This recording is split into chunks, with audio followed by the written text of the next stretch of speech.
जय माता दी सभी यूट्यूब फैमिली को। मैं आपको शादी का गीत सुना रही हूँ। कमेंट करके जरूर बताइएगा कैसा लगा आपको।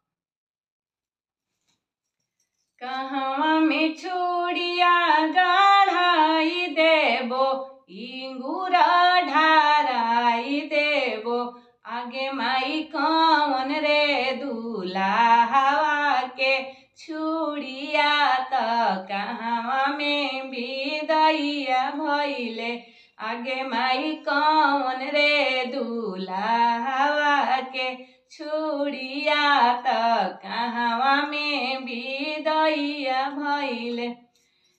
मिथिला में चूड़िया गढ़ाई देबो, इंगूरा ढाराई देबो, आगे माई राम रे दूल्हा के चूड़िया अयोध्या में विदैया भइले, आगे माई राम रे दूल्हा के चूड़िया अयोध्या में विदैया भइले।